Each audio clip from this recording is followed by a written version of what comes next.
jamendo.com.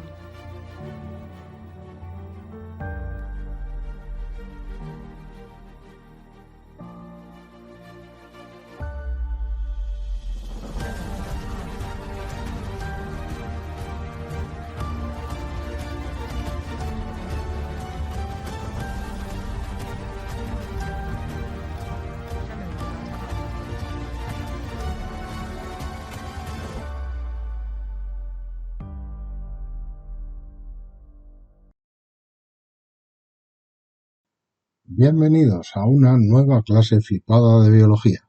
La de hoy especial porque es la número 50, ya medio centenar de clases flipadas. Y en ella vamos a terminar el tema del ciclo y la división celular, comentando algunas características especiales que tiene la meiosis. Vamos a por ello.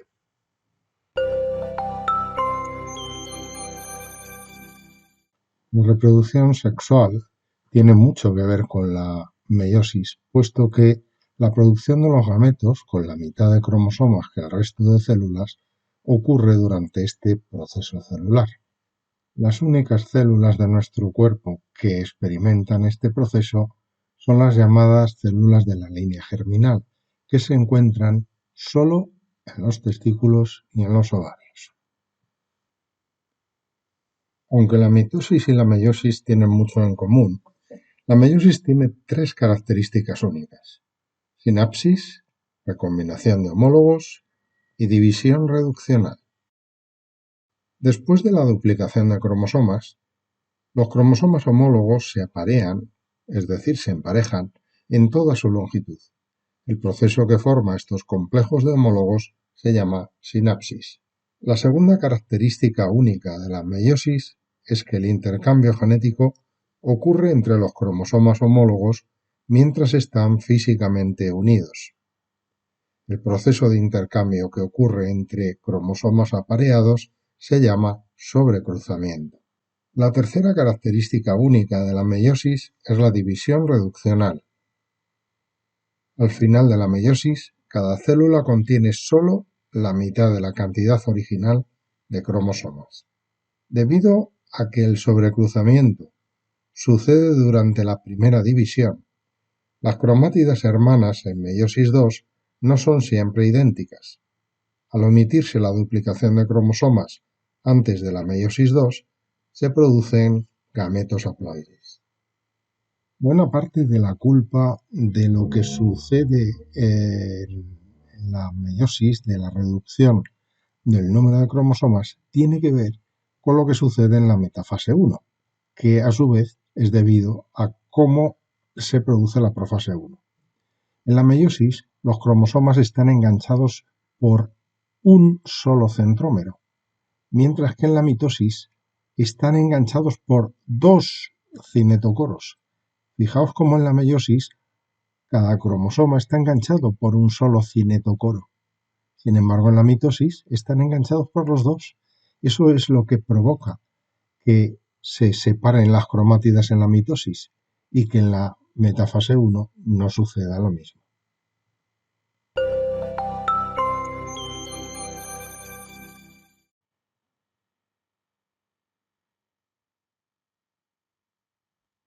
Todos los seres vivos somos tremendamente variables desde el punto de vista genético.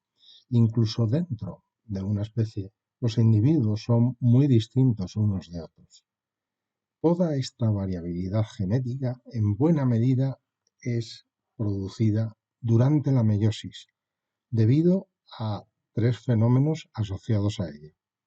Por una parte, el reparto aleatorio de los cromosomas paternos y maternos de una generación a la siguiente.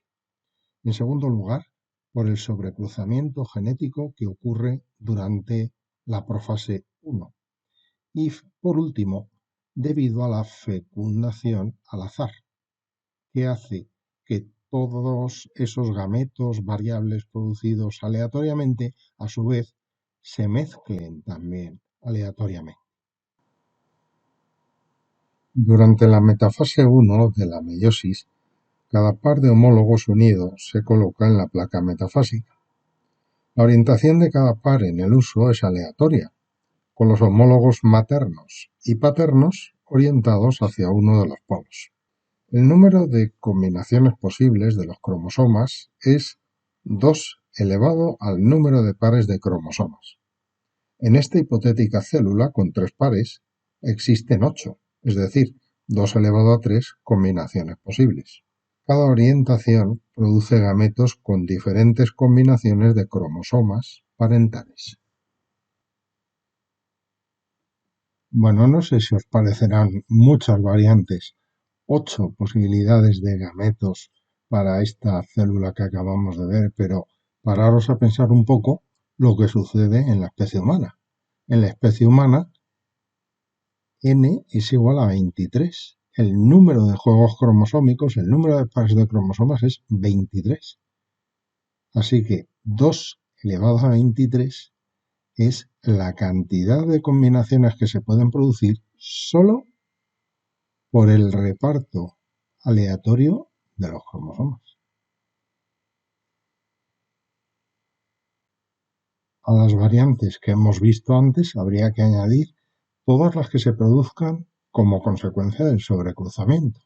Al aparearse los cromosomas íntimamente, se pueden romper las moléculas de ADN de las cromátidas apareadas e intercambiar fragmentos del cromosoma materno y paterno, produciendo nuevas combinaciones de genes debido a un proceso llamado recombinación genética. El número de gametos producidos entonces por un individuo depende primero del número de variantes debidas al reparto aleatorio, que habría que multiplicar por el número de gametos distintos producidos por sobrecruzamiento. Esto ya da unos cuantos millones. Bueno, pues ahora, como la reproducción sexual es cosa de dos, pensad en los millones de gametos producidos por el padre, por ejemplo, y los millones de gametos producidos por la madre, y que esos gametos se mezclen al azar. Eso salen un número indescifrable de combinaciones posibles. Y tened en cuenta luego, pues depende de las especies, pero un solo individuo se puede reproducir, se puede aparear al azar con un montón de individuos. No sé, no estoy pensando en ninguno en particular, pero entonces la cosa se salen unas cifras insondables.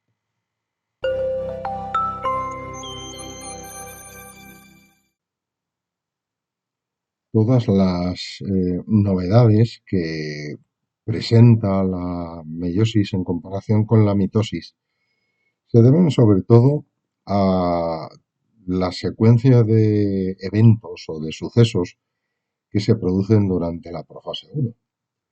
La profase 1 es tan distinta y tan rica en procesos que muchos autores la subdividen en 5 subperiodos que vamos a ir viendo.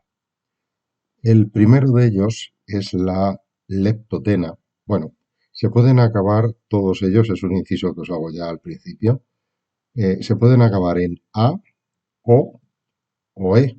Es decir, se puede decir leptotena, leptoteno o leptotene.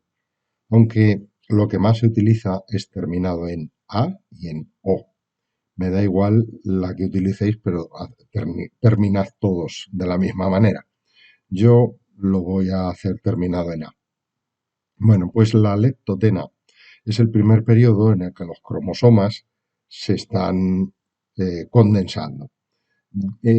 Esta condensación no la hacen como en la mitosis, digamos libremente, sino que se unen a la membrana nuclear, a la lámina nuclear, entran en contacto los telómeros con la lámina nuclear y además el resto de la cromatina se va condensando en torno a unas placas proteicas que se conocen como elementos laterales. Luego lo vamos a ver en un diagrama.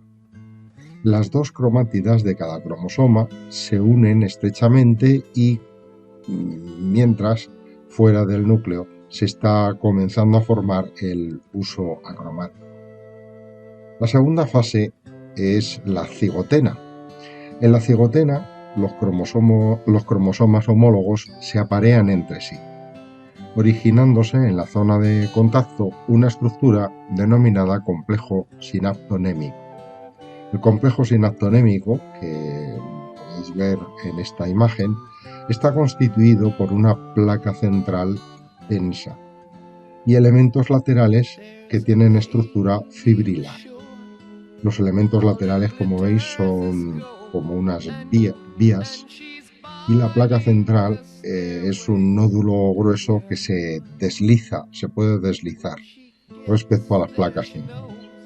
En esta fase, cada pareja de cromosomas se llama bivalente porque realmente son dos cromosomas homólogos unidos, o tétrada porque parecen cromosomas que tienen 4 cromátidas.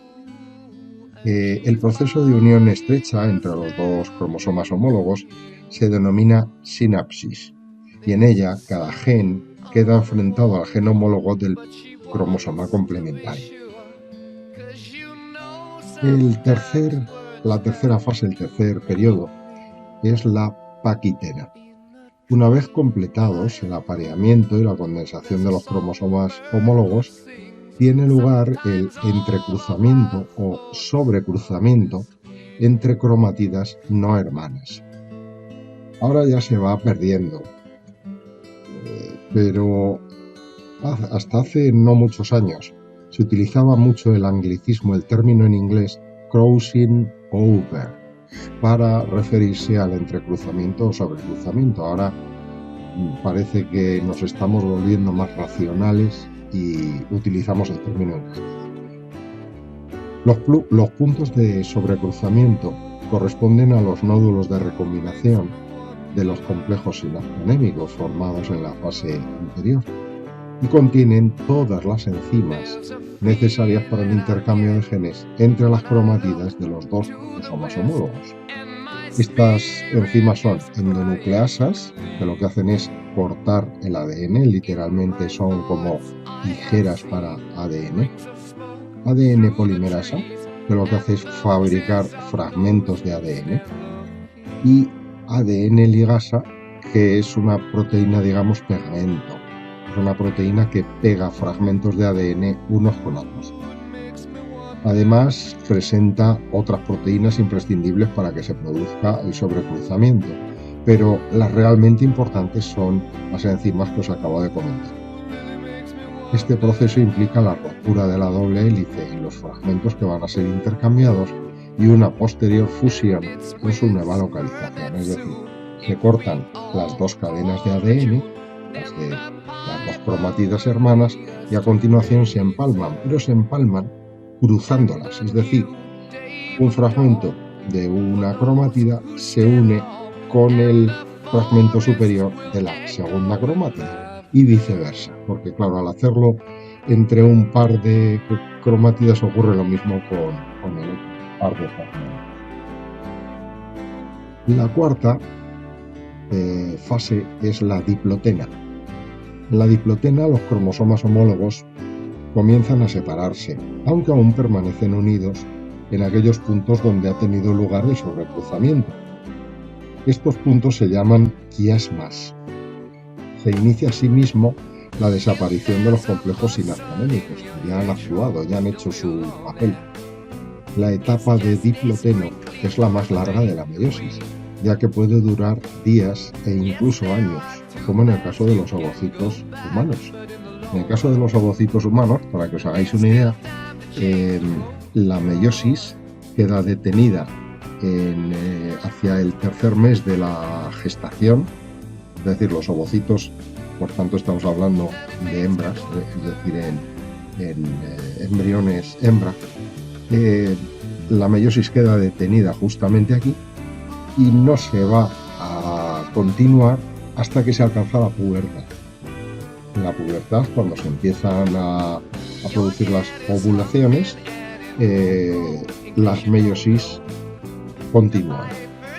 Bueno, y por último, la última fase, la quinta, es la diacinesis.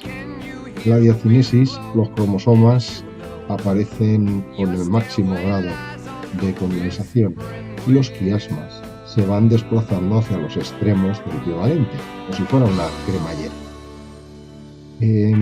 Este fenómeno se conoce como terminalización de los quiasmas. Al mismo tiempo, esto ya no tiene que ver con los cromosomas, pero la envoltura nuclear y el nucleolo desaparecen. Bueno, pues con esto terminaríamos la fase 1 y ya proseguiría el resto de la meiosis sin que ocurra nada extraño, pero todo condicionado por todos los eventos que acabamos de ver, ¿vale? No os obsesionéis con tratar de asociar lo que sucede en cada uno de los periodos. Lo realmente importante es que sepáis el ciclo de la secuencia, digamos, de los acontecimientos. De todas formas, en esta tabla os he puesto así de forma muy esquemática lo que sucede en cada uno de los periodos.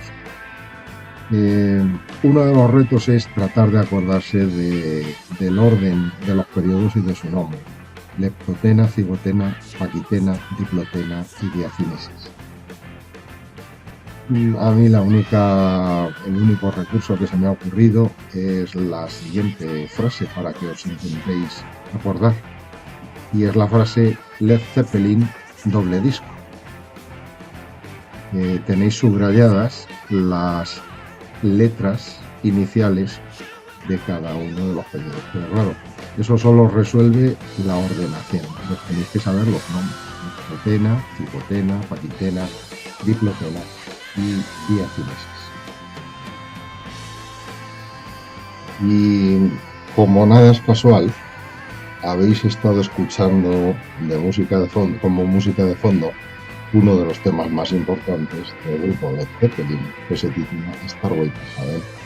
Así que por el mismo precio os habéis llevado también una pieza musical histórica.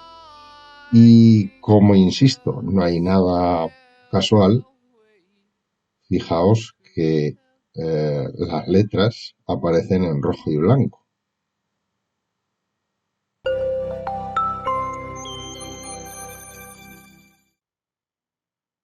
Vamos a terminar comentando las diferencias y semejanzas entre los dos procesos. Y con eso terminamos el vídeo y el tema. Tanto la mitosis como la meiosis van precedidas por la duplicación del ADN. En ambos procesos, los cromosomas se condensan y se hacen visibles al microscopio. En la meiosis, los cromosomas homólogos se aparean por sinapsis y tiene lugar el sobrecruzamiento. Los cromosomas homólogos, entonces, se disponen en la placa metafásica y cada homólogo queda orientado hacia un polo opuesto de la célula. En la meiosis ocurre una segunda división, dando lugar a 4 células haploides. En la mitosis se produce una única división, originando 2 células diploides. Bueno, pues hasta aquí ha llegado la clase flipada número 50. Ha quedado realmente especial con Led Zeppelin ambientando el vídeo. Bueno, me despido de una nueva clase flipada de biología, como siempre, esperando que os haya gustado y que os haya resultado muy útil. Con este vídeo terminamos el tema 13 y ya solo nos queda el siguiente, el 14, en el que veremos el metabolismo, para terminar el segundo bloque en el que hemos dividido la biología celular. Hasta el próximo vídeo.